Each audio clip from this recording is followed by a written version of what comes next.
I was very lost before I knew Jesus. I wanted fame, I wanted people to know me, and I wanted to be a part of that popular group in school. It made me feel insecure. It made me feel like everybody's opinion mattered and my own didn't.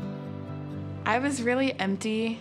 I thought this world could make me happy, but really it just left me empty, wanting more. It was definitely consumed heavily by porn. That really drove me into a really bad place. I always had a big family around me and a lot of friends at church because I always grew up in church, but I always felt like I was never actually seen or heard or loved.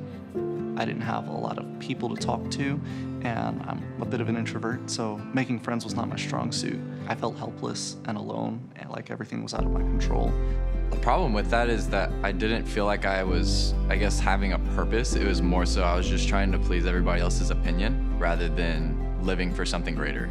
I grew up in a pretty abusive household. I did not want to go home. I did not want to be at school because I was being bullied, and I just wasn't happy with life altogether.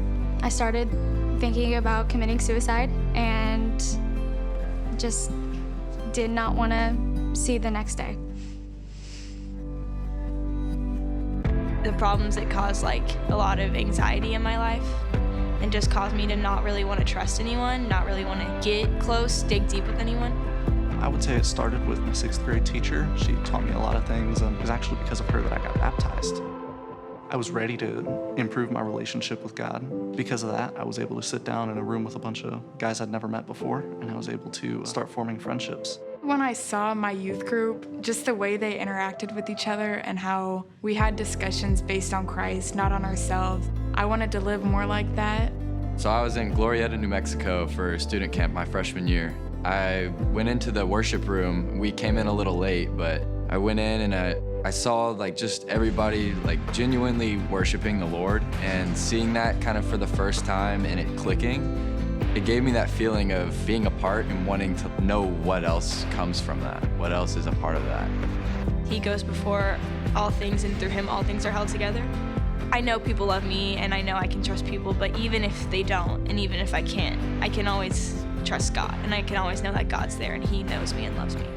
My junior year, when I had actually attempted suicide, after all of that, I just knew I did not want to be in that place anymore, and I needed to get help.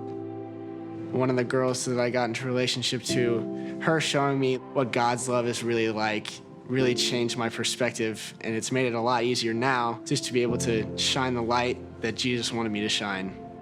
Knowing that there are a bunch of other believers that are further in their walk, it was just showing a promising sign of what is to come. Life is going well because I've been able to trust Jesus. Going every week and just being able to dive deep into the Word with those guys and be able to trust them, really, it was a lifesaver. He's just a good friend. I'll be lonely one day, I'll be empty, and then I'll look to God, and he's always there. He'll always take me back, and that's the best friend I could ask for. It felt like a weight lifted off my shoulders. I love Jesus because of his persistence. He's still there, and he's still wanting to give everything he has to you. We talk about it all the time. We have it plastered over all the walls, and you see it everywhere. Be known, follow Jesus, see change. I can personally attest that it's no joke.